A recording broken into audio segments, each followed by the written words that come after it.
బంగ్లాదేశ్లో చిక్కుకున్న 9 మంది జాలర్లు కూడా ఈరోజు స్వస్థలానికైతే చేరుకున్న నేపథ్యం కూడా కనిపిస్తూ ఉన్నది. ఇదే క్రమంలో విశాఖలో కలెక్టరేట్ వద్ద అయితే ప్రస్తుతానికైతే ఉన్నారు. చూస్తూ ఉంటే విజయనగరం జిల్లా భోగాపురం మండల ప్రాంతవాసులుగా ప్రస్తుతానికైతే వీళ్ళందరూ కూడా ఉన్నారు. అయితే ఆ ప్రాంతం నుంచి కూడా చూస్తూ ఉంటే ఆ మహిళలు కూడా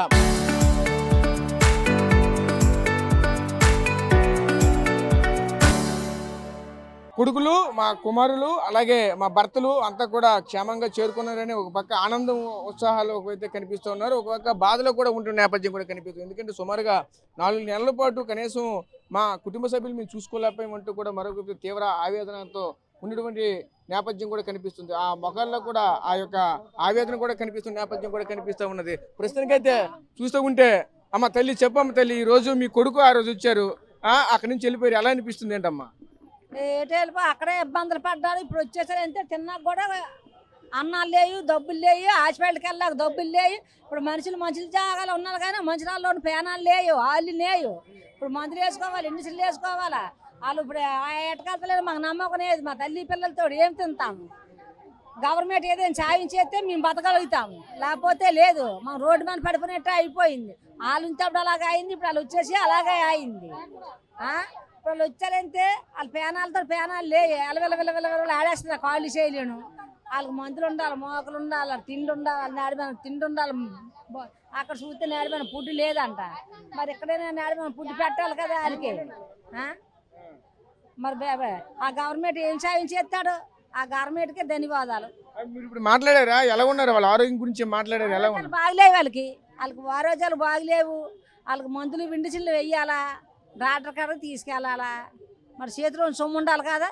గవర్నమెంట్ సాయం చేస్తే మేము ఏ మందులో ఏ మోకలు నాడమైన ఫుడ్ వాళ్ళకి పెట్టినా కూడా చేస్తాము.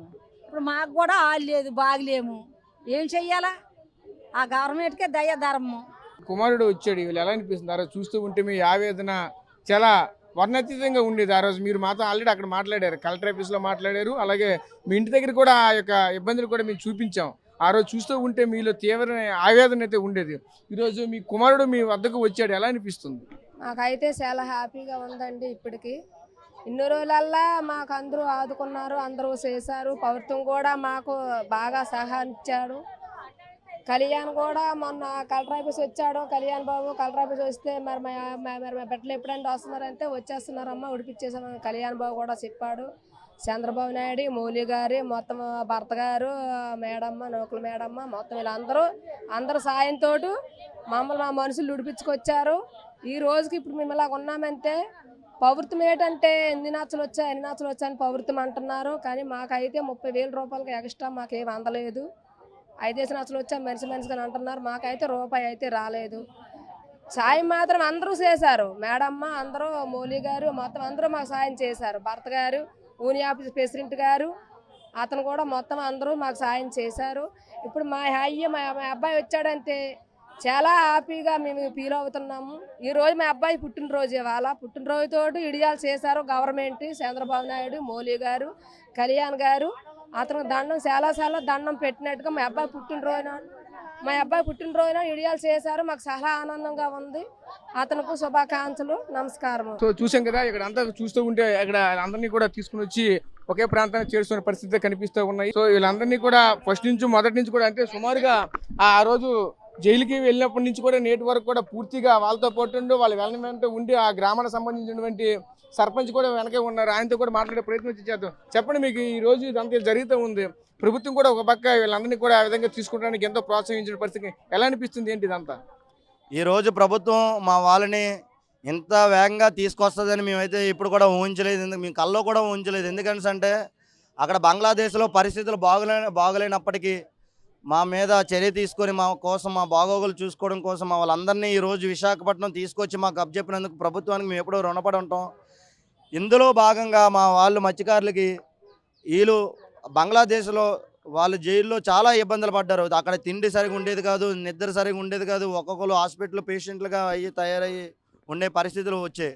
కనుక ఈ కూటమి ప్రభుత్వం మా వాళ్ళ మీద దయ ఉంచి వాళ్ళకి కుటుంబానికి ఆర్థిక సాయం కింద 5 లక్షల రూపాయలు ఇస్తారని చెప్పేసి ప్రభుత్వాన్ని కోరుకుంటున్నాం. ఎందుకంటే గత ప్రభుత్వంలో పాకిస్తాన్లో దొరికిపోయిన మా మత్స్యకారులకి 5 లక్షల రూపాయలు చొప్పున వాళ్ళకి ఆర్థిక భరోసా ఇచ్చారు. అలాగే ఈ ప్రభుత్వంలో కూడా ఈ బంగ్లాదేశ్లో దొరికిపోయిన వాళ్ళందరూ కూడా ఇంకొక 5 లక్షల రూపాయలు ఇస్తారని చెప్పేసి ప్రభుత్వాన్ని మేము డిమాండ్ చేస్తున్నాం. మేము ఎందుకంటే ఈరోజు వాళ్ళ పరిస్థితులు బాగోలేక సముద్రంలోని బందీలుగా అయ్యారు కనుక ఈ సంవత్సరం పాటు వాళ్ళ కుటుంబానికి ఆర్థిక భరోసా కింద ఒక 5 లక్షల రూపాయలు ఇచ్చి వాళ్ళ కుటుంబాలను ఆదుకుంటారని చెప్పేసి మేము కోరుకుంటున్నాం.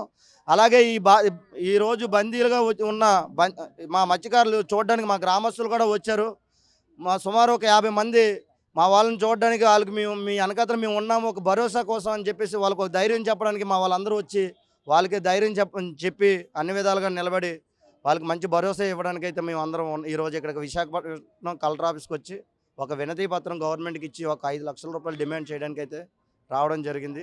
ఈ మీడియా ద్వారా ప్రభుత్వానికి కోరుకున్నది ఒకటి 5 లక్షల రూపాయలు ఆర్థిక సాయం చేస్తారని చెప్పేసి కోరుకుంటున్నాం.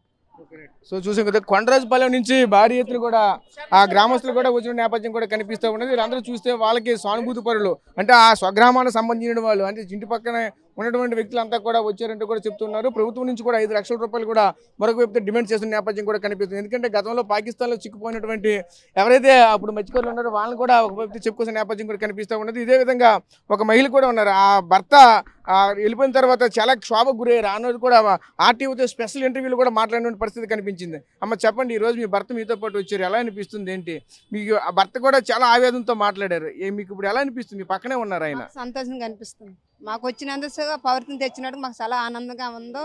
ఈ 9 మంది ఫ్యామిలీ కూడా బాగున్నాము, సక్రంగా ఉన్నాము, మాట్లాడుతున్నాము. ఇదిగో ఇంతవరకు మరి పౌరత్వం ఎలాగైతే మా వాళ్ళు తీసుకొచ్చిందో ఈ పౌరత్వం కూడా మా సంతోషంలో కోరుకుంటూ మా పిల్ల తల్లి పోషించినట్టు కొంచెం వాళ్ళు వెళ్ళిన ఆసుపత్రులకు కూడా ఇప్పుడు చాలా ఇబ్బందిగా ఉందో. కానీ ఏట్లకి వెళ్తాలేని కూడా మాకు ఇప్పటి వరకు మాకు కనిపరం లేదు. ఆ కనిపరం ప్రకారం ఈ పిల్లలకి ఎలాగైతే పోషిస్తున్నామో మాకు అలాగ ఇప్పుడు కూడా పౌరత్వము ఏదో కాదు సాయం చేసినట్టు ఉంది. మాకు అంతే చాలు. మా భర్తతో మేము ఇప్పుడు సంతోషంగా ఆనందంగా ఉన్నామండి. చాలా థ్యాంక్స్. చూసాం కదా, ప్రభుత్వానికి కూడా చాలా థ్యాంక్స్ అయితే చెప్పుకొచ్చిన నేపథ్యం కూడా కనిపిస్తున్నది. ఇక్కడ అంతా చూడొచ్చు, వీళ్ళంతా కూడా భారీ ఎత్తున కలెక్టరేట్ కింద వచ్చిన నేపథ్యం కూడా కనిపిస్తుంది. ఇదే క్రమంలో ఒక మెమరాండం కూడా, డిమాండ్ పత్రం కూడా కలెక్టర్ కూడా ఇద్దామనే ఆలోచనతో వచ్చామంటూ కూడా ఆ గ్రామస్తులు కూడా మనతో పాటు చెప్పుకొస్తున్న నేపథ్యం కూడా కనిపిస్తూ ఉన్నది. ముఖ్యంగా అయితే మనమైతే చూడొచ్చు, వీళ్ళంతా కూడా ఒకటే చెప్తున్నారు, ప్రస్తుతానికి చాలా తీవ్రమైన అనారోగ్యంతో బాధపడుతున్న నేపథ్యం కూడా కనిపిస్తూ ఉన్నది. అయితే ఇదే క్రమంలోనే ప్రభుత్వం నుంచి కూడా ఆర్థిక సాయం అందిస్తే మేమైతే ఆసుపత్రికి కావాల్సిన ఖర్చులు అన్నీ కూడా పెట్టుకుంటామంటూ కూడా మరొకటి చెప్పుకొస్తున్నారు. ఒకవైపు ప్రభుత్వానికి థ్యాంక్స్ చెప్తున్నారు, అదేవిధంగా మరోవైపు వాళ్ళ కూడా కళ్ళలో చాలా ఆనందం కూడా కనిపిస్తున్న నేపథ్యం కూడా కనిపిస్తుంది. ఇదే క్రమంలో ఈ 4 నెలల పాటు ఆ కుటుంబాలు చిన్న భిన్నం అయ్యాయి కాబట్టి ఇక్కడి నుంచి కూడా సుమారుగా ఇది కూడా సీజన్ కూడా కాదని చెప్తున్నారు. ఇదే క్రమంలోనే ప్రభుత్వం నుంచి ఆర్థిక సాయం అందిస్తే బాగుంటుందంటూ కూడా మరొక చెప్పుకొస్తున్న నేపథ్యం కూడా కనిపిస్తూ ఉన్నాయి. చరిత్ర సృష్టించినోడు ఇప్పుడు ఆ చరిత్రని తిరగరాయబోతున్నాడు. అబద్ధాల గోడల్ని బద్దలు కొట్టి నిజాలను రాగా మీ ముందుంచబోతున్నాడు. నిజమైన వార్తల కోసం వెంటనే డౌన్లోడ్ చేసుకోండి రా యాప్ని.